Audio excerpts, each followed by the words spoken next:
Hi guys, welcome back. So this week what we're talking about is proximal tendinopathy. And then we're going to talk about Achilles pain, and then I'm just going to talk about like general like thresholds, not thresholds like in running, but just like general thresholds of kind of strength that we kind of want to hit, because when people have like 8 weeks done of their course, if we have 8 weeks done of our course, we go on to further courses. And while we progress on the classes, it's more important just to vary what we're doing, because we're up at a decent level then anyway. Okay, so Sarah's had proximal tendinopathy for over a year. A lot better with the Pilates, but still is sore. I had a flare up last week. And it can be sore sitting. Yeah, so have Sarah on the line, which is great. So we are just saying you've been to an osteopath, which is good. So you've tried to get that pelvis moving better, but it kind of continuously locks up. So when we're doing stuff, Sarah, I would say, right, you're doing the Pilates. I don't have crazy amount of like single leg stuff in the Pilates, like single leg bridges and stuff like that. I like the double leg bridges. I like the like things like double leg bridge, essentially like plank, that we're not doing a lot, where it's split, rotations. Is there any, do you do that week 4, that hip 10 minutes? I didn't know. Yeah, I think what we do is, it's like the squat shakers essentially. So it's the squat shakers, it's that plank, and like what you want to do is arch your back, come all the way up, and kind of like, I'm going to stand up slightly, right?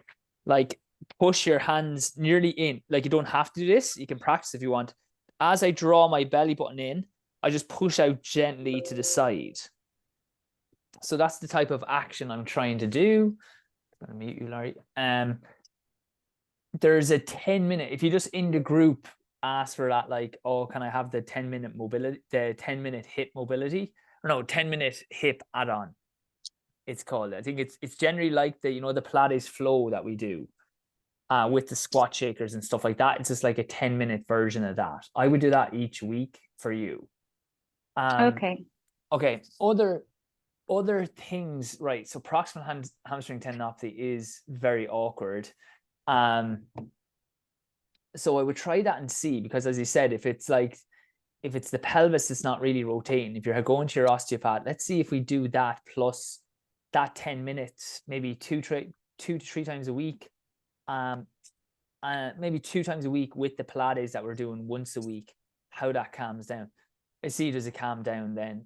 I would recommend trying to get one of those like donut shaped things, so that when you're sitting, you aren't like, because a lot of times with that proximal tendinopathy, when we're sitting a lot, it's like the fibers up there get like kind of knotted down. Do you know what I mean?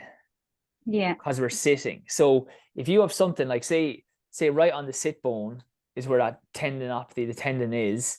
If we have something like that, like a donut shape to go over that on both sit bones essentially, so that can kind of like sit in a little bit, or go to the chair, come off the chair like that. So then your leg is down and you're on the edge. Again, you might have your like a donut shaped thing. So it's like, just try take pressure off where you're sitting, so it's not getting kind of bedded down so much. And see then, does that allow you to sit? Does that allow you to sit longer with less pain?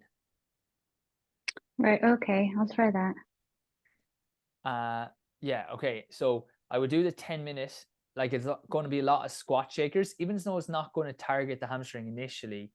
I think that plus the core stuff will help the pelvis stop kind of slipping or moving out. You know what I mean? Yeah. Probably would stay going regularly enough to the osteopath initially, just to kind of see if we relieve that and get that pelvis moving. Plus then with the Pilates, doing the kind of stability work and kind of glute work to try hold it, does that kind of seem to give like longer relief? Lastly, right, if the other thing we can do is The other thing we can do is with, do you know where you lie on in a gym? You're in a seat and you have that leg press machine. Oh, yes. The last thing you can do is like, now you could like lie on the ground at home as long as you're not going to get pushed back, but try push. So bring your leg as close as you can up like that, and then you're going to push, if that makes sense. So what you're trying to do is like, the last thing to do is like irritate it slightly to try strengthen it up. So that's probably the easiest way to do it. You like go on one of those machines, or if you're at home, just make sure you have something like something that will stop you sliding backwards. So you're going into like deep hip flexion, and then you're pushing hard against the wall with or hard against the wall, or ideally in the gym that's very heavy. You load and you just load it up. You can come down with 2 legs, try take one leg off, and then push against it, and do like 5-second pushes. 5-second pushes, 5-second, then put your 2 feet on, and then like just upping the amount of time you can hold that. Okay, yeah. Now I did use my ball on Saturday around that area, and it did irritate it awful. And since that, there's been a very burning sensation through the leg, going down the leg. When you used the ball, did you use the ball on the actual hamstring? I did, yeah. Yeah, And go on. And up as well. Yeah, I would try do it on the piriformis, so like in the middle of the bum. I would do it on I did that. Yeah, I would do it on the side of the hip, and I would do it lying on the front. If you were going to do it on the and then just to see, does that calm it down? That could be what's kind of flared it up. If you were going to do it on the actual hamstring tendon itself, go for like a tennis ball, go for something lighter, and just like kind of go left to right, like kind of just move around, not try to irritate. Nearly think of like trying to like, work through it as opposed to going quite hard on it. It could have just been a little bit too much. It's a sensitive area. So just keep an eye on it. Like, let it calm down for a few days. Maybe try the hockey ball around just into the middle of the bum, onto the side, and maybe the front. And then if you're doing the hamstring, just do it lower into like the actual muscular part of the hamstring, and then see, does that take the pressure away, or does that kind of help and not bring back that like kind of nervy sensation? Okay. Yeah. So I think that, like, let's see how that goes. Let's start doing that 10 minutes add-on, maybe twice a week. Stay doing the Pilates for now. Go again to the osteopath maybe once or twice more. See if that then kind of kicked you back up into like a decent kind of decent position, that you're kind of like it's calming back down. And if that doesn't work, just mention it again in the group. I would probably just add that deep hip flexion and push, because we're going to try irritate it. Right, sounds good. Yeah, thank you. Sound like a plan? It does indeed. Thanks. Brilliant. Look, and if any other, yeah, let's try that, and then let's see. And then again, if you can try get like a donut type thing for your seat, or just something that, so when you're sitting on it, you're not like right on that part. Come to the edge of the chair. Try take pressure off. Is that okay? Oh, that's brilliant. Thank you. Okay, and any issues, just put it back in the chat. I'm sure we're doing this every week, so. Oh, great. Thank you. I'm just going to mute you. Laurie, do you have any questions or anything like that, or I might just go on for what other people have? I'm just still struggling with the plantar fasciitis. Great. Did I send in that rehab to you? No. Can you, again, in the group, I have the plantar fasciitis done now, the video. Okay. So I think it's like a 15 minute video. So that'll just complement the sports Pilates as well. And again, a lot of it is just like looking how to like hold the arch. The other kind of key things do you use one of those like socks at night? I did. It's pretty uncomfortable though. I don't sleep so well with it. I couldn't sleep with it or anything. Yeah. Maybe even just using that during the day, see if it helps. Hockey ball or that ice bottle, just to try to give it a bit of relief, and then do the Pilates, because I think it's good just to have like overall to be working on like just overall good moves, which will help take pressure off the plantar. And then work on that new video. And the kind of key thing it will be doing is like working on like how to like work the muscles of the foot to try take pressure off the plantar. Are you still able to run, or are you off running? No, I've been running, and it was actually, it's not gotten worse, and if anything, it's probably gotten better. I do the rolling every night for 15 or 20 minutes Yeah, on the feet, and then after my runs, I roll on the iced water bottle. perfect. Yeah. But I think I need to work more on the strengthening, and that's the video I was waiting for. But I think because I was in the wrong WhatsApp group, I don't know if you put the video out there, but I didn't get it because I'm No, only seeing. post it up, because no, that's my fault. I made it and I haven't Okay. it goes into you know, when you click in when you click in like what kind of issues you have, you get like little 10-minute videos. But I just had a general one on calf, so I'm after making a more specific one on plantar on that survey.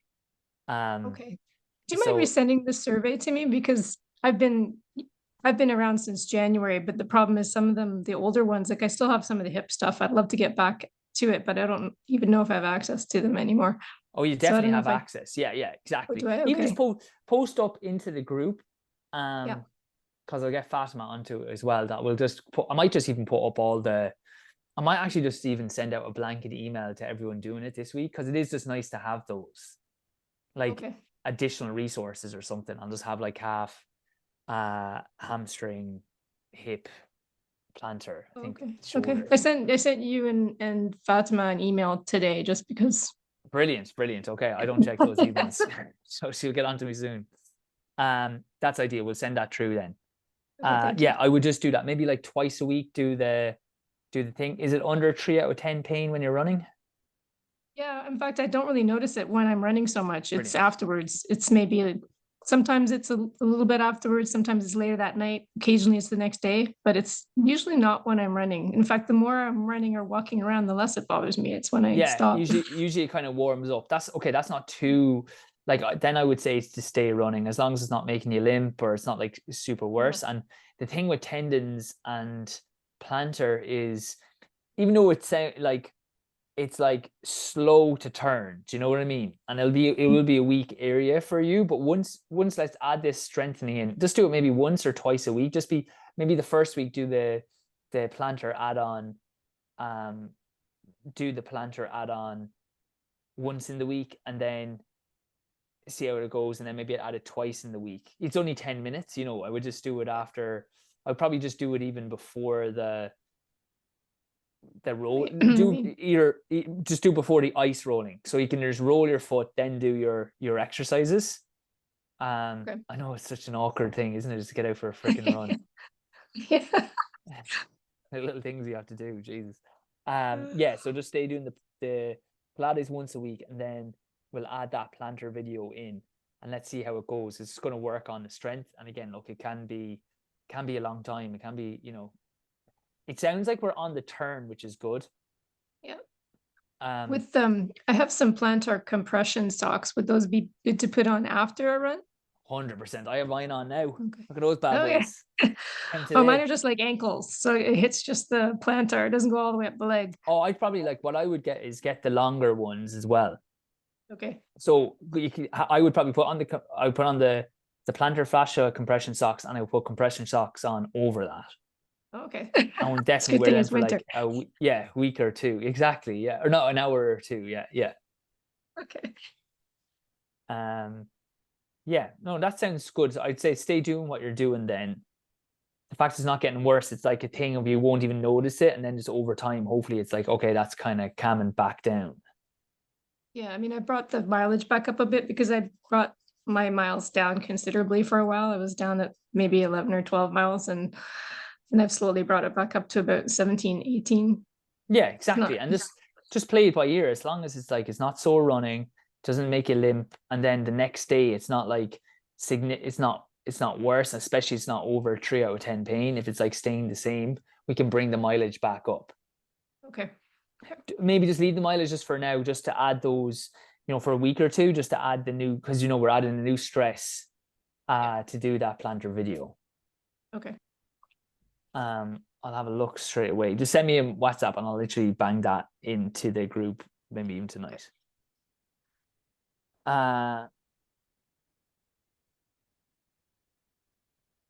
Okay, brilliant. Thanks, Larry. Okay. Mute then. Okay, so then Lorraine was like asking, has anyone had pinching on the front of the hip, doing that kind of child's pose exercise? It's kind of happy baby pose, lying on your back. It could be just that you just overly like compress the front of the hip joint. And as you said, if it's the same side as a tight hamstring, it might be similar to what we were kind of happen with Sarah, is that if the pelvis isn't rotating that well, it might be then that the femur, the long bone, is just come down, and this causes a little bit of a pinch. I think the main things I would probably do is just really focus again on, I'd probably do that 10 minutes then after saying Sarah to do, really focus on like double leg bridging, just to open up the hip joint again, leave out that happy baby pose. I know it's going to probably be like 2 to 3 weeks for that to calm down. You know, once we irritate an area, it can take a little while for it to calm down.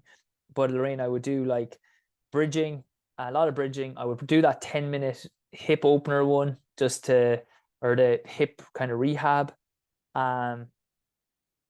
bridging, and I just wouldn't not do those kind of poses, just to kind of let that pelvis let that pelvis settle.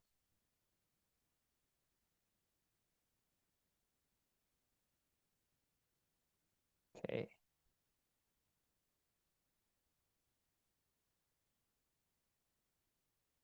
Brilliant. I didn't even know it was week 8 there. Great. Okay. Okay. I think that was okay. Then 2 people were what was the questions there? This one. Okay, we asked Sarah's one. Yeah, it can flare up. And the thing is with like these tendinopathies, no, all the hard work isn't undone as well, Sarah. Like just the fact that you have a flare up, that can happen. You know, it's just about like having the management strategy. I still would do all the stuff we talked about, but it's having the management strategy, getting back into the Pilates. Let's add that 10 minutes in. Let's try take the irritants away from that and see does it calm back down, you know. Okay, so someone has an ongoing Achilles issue, coming and going for years, find weighted raised heel holds the best response. Yeah. And then someone, could you make any specific warm up and cool down exercises for hamstring issues? You know what, I'm going to actually, for next week, I'll record myself. I'm going to do on Saturday, I'm doing like a session on the track. It's actually a really cool one. It's like you do 200 meters quite quick, and then you do like 1K at like zone 2. So very like just a kind of zone, like a zone 2 run. Yeah, like, so if you normally run, I don't know, say if you normally ran 10-minute miling, it would be like 9-minute miling, or so it's not harder, you know, it's not like crazy, it's not crazy hard. It might be even 9:30, and then you do a fast 200, and you do like start with 6 of those moving up. So it just gives me time to do a good warm up and cool down. Generally, if I was just doing a warm up for the hamstrings, again, I would do the hockey ball work before I left. I would do a hockey ball on my glute, not the hamstring, hockey ball the glute. I might hockey ball into the belly of the hamstring, not into like where the tendon is sore. Hamstring into hockey ball into the piriformis, the glute medius, and the hip flexor. That's the ones I would do. And then I might just do some like single leg deadlifts, leading with the leg back, holding for 2 to 3 seconds, and then come back up for that as a hamstring issue. And then I'll show you all the drills that I do. I'll just do a full warm up, and I'll try put it together as a video. Achilles issue. Okay. So you would hear me talking a decent bit about, with Achilles problems, the importance of like that single leg deadlift, getting the rest of the leg strong, controlling the pelvic position, which is important. But if it's chronic, then it is important to like load the this is where this acute chronic thing is important.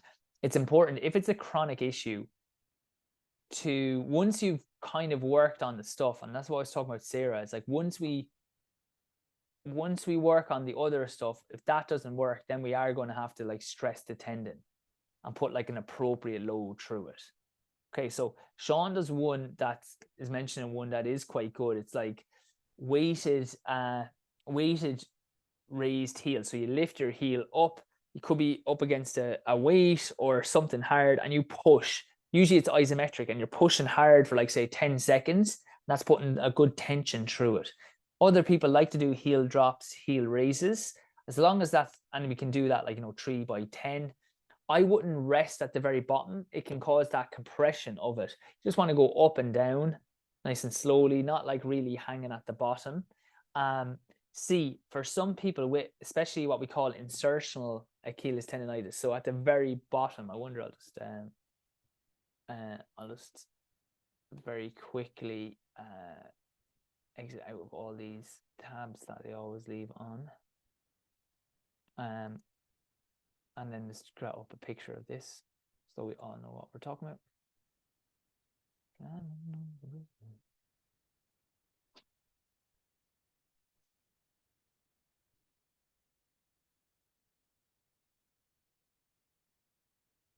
Okay, I'm just going to share my screen. If you have any other questions or anything, I have one more thing I want to chat about after this. Okay, so if we're looking at the Achilles tendon, if it's at the bottom here, so if it's nearly at the heel, you just got to be careful with the heel drops, heel raises. When it comes down, it can cause this kind of compression, so it can actually be a little bit sore because you're like kind of stretching it and then compressing it together, kind of like what's happened with Sarah when we're sitting a lot, that we just kind of want to, in some way, Sarah's going to go to the edge of her chair, sit down. We just want some way to kind of like take the pressure off. So if it is that insertional one, those weighted heel raises are nice ones. So you go weighted heel raise is, oh God, I'm gonna have to switch here. Sorry guys. Now, sorry.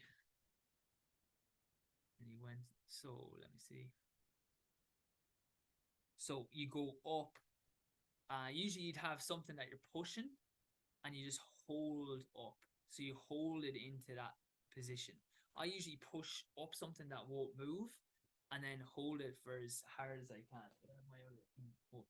Mic, of course I don't. Sorry about that. Okay, so that's that weighted heel raise that you just hold it isometrically for like say 10 seconds. Again, like Achilles strains, yeah. The sad thing about a lot of injuries, guys, is once you have an injury, I know myself, it's like you can get back running really smooth, but it's a thing that you just have to kind of manage them, and you get them back down to where they're not really affecting you, and then you got to like just continue to do your kind of work to like stave them off. It's the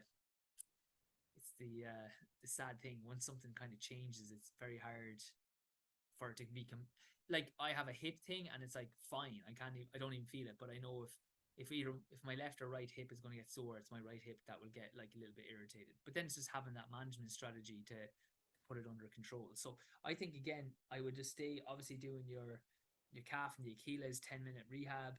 If it's still very chronic, look at those weighted heel raises that Sean is saying. Make sure, Sean, that you're still doing your single leg deadlift stuff, your bridging. The Pilates will really help there. Same with John. Maybe add that in, or add heel drops, heel raises, and see, does that make it worse or does that make it better?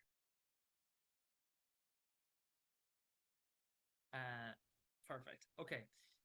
Last thing I just want to talk about, because the volume's probably gone to crap. Sorry, my battery went there. Last thing was just, I've done this thing, I'll try put them in, is these meditative stretches, which are essentially like really long holds, like stretches for like 10 minutes. So I'm like putting my feet up against the wall for like 10 minutes, or like holding like a glute stretch like a figure 4. I'm just going to bring one up so you can see it. But I'm holding it for like 5 minutes basically. And I'm actually finding my knee can get sore, and it's like there is difference in my hamstring flexibility, and I'm actually finding them really good. So I'll send them out to your channel, your videos.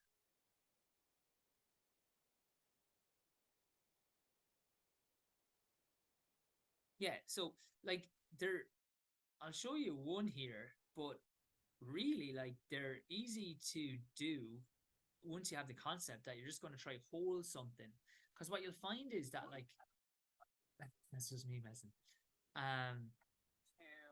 So this was just one where I just want to go here, so not the best quality, but I would wanted to get behind the knee, so like just have something up so that the toe, say, is right up.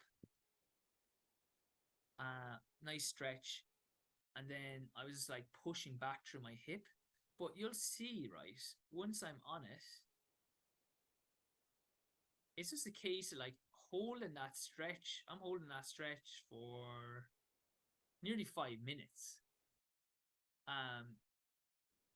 And what you'll find is it really does burn it after a while. Like, it might be a bad idea for you, Laurie, like, you know, just have the toe up slightly.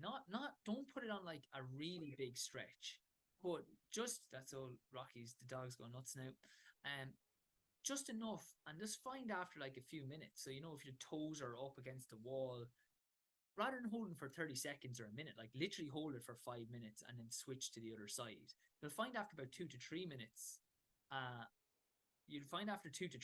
it just it starts to really burn, and it's something that I've actually, you know, I would say try it and see, does it feel any better. Same as you say, you might just do like that, you know, figure 4 crossover stretch and like pull or we have a couple of hip ones that we've done. So I'll post those in,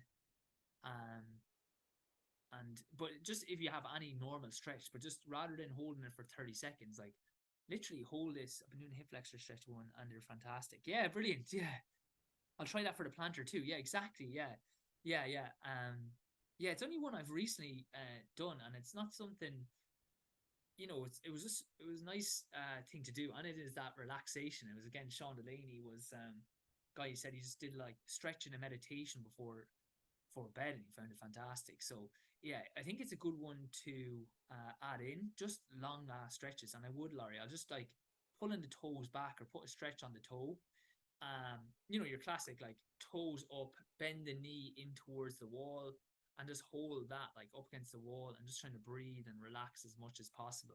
I probably would do that more than like sitting back on your toes for now. Just if your plantar is irritated, it just allows you to adjust it. So I'd have the toes up against the wall standing, and then bend the knee in towards the wall, and then just try relax for as long as possible, and just see, does that kind of calm it down. Okay, great. The last thing then is not like, I suppose guys have been doing it since January or even before that with Sarah, but one question was like, oh, when we've done the 8 weeks, how do we progress? And I was trying to say to him, I was like, yeah, look, we do progress the classes, as the guys would say. The intensity gets higher, but there's thresholds of things. And what I mean by that is like, there's a certain level of strength we need to get there. There's a certain level of balance we need to get there. There's a certain level of like that flexibility. And after that, then once we're up around 8 weeks or we're up around 16 weeks, it's not a thing that we just constantly want to like progress this and make it harder. It's like, it's just keeping those things topped up to that appropriate level. So that's sometimes like, yes, it's more important to be varied, make sure that we're like just topping up, keeping this plate spinning. And we do that with like the different classes. Like the guys will see, like I do a new class basically like every week. But the themes are similar. The intensity is harder than the beginners at the start. You especially live, you see, because it's harder, because you're just doing it week on week. You don't really feel yourself getting stronger. It's only when live we have a couple of new beginners, say, you know, mostly people have been doing it all the time, but if 1 or 2 new people come at a new course, you do see it then as like, oh crap, they're like, you forget how good the guys are. It reminds you of like, oh yeah, they're really struggling with that, say, hip opener at the start of the class, or they're struggling with like a single leg deadlift or doing their techniques right. So yeah, that was just something. We have a beginner course start finishing, and we'll be moving on to the next 8 weeks with them. And they were like, oh, should we be progressing like the duration of 45 minutes, or should we be progressing the intensity? And yes, we will progress the intensity a little bit, but a lot more of it is like getting yourself up to an adequate level, and then it's just holding that level. It's just like making sure that it's all appropriate, you know, that like you're doing a level that you're happy with, that I'm happy with, that it's like is hitting at a good level. And then after that, it's just like keeping that topped up. It's not a thing that we need to get like strength strong, because a lot of times it's, unless you wanted a different focus from running, if you're doing your Pilates once a week, it's just keeping that level to try keep injuries at bay. Then again, if you have an injury like say Sarah or Laurie, then we need to do like just those little add-ons for your injuries. And once they're okay, it's not a thing of like, oh, gotta go stronger. It's like, no, we'll do our running, we'll get back up to that, we'll keep the rehab and keep the Pilates at that level. If it's a thing that you want a new focus and you want to get stronger, well, in the bonus sections, we always have like a gym class, and they're at a higher level of intensity. So yeah, they're at a higher level of intensity. So I would just recommend doing those. And they are quite hard. So you'll probably get your like, if you wanted to get more like actual like physically fit or strong, I would do the gym, do the Pilates, and then maybe do some of the workout sessions in the training group. Okay, well, that's it then. That's, unless anyone has any questions there, I would yeah, I'll leave it there. Thanks so much. It was great for you coming on. Hopefully that makes some sense. Maybe try those long holes. Just remember, it's about a threshold. It's about getting you up to a certain level, and then like just spinning the plates. Like some weeks it's the sliders, working on core control. Thanks, Sarah. Yeah, just make sure, Sarah, any problems. Thanks, Larry, and thanks, Tracy. If you have any questions, Tracy, just let me know if you want to talk through training or anything like that. And thank you, everybody. And I'll talk to you next week. Sorry about the audio having to change halfway through. Can't be helped.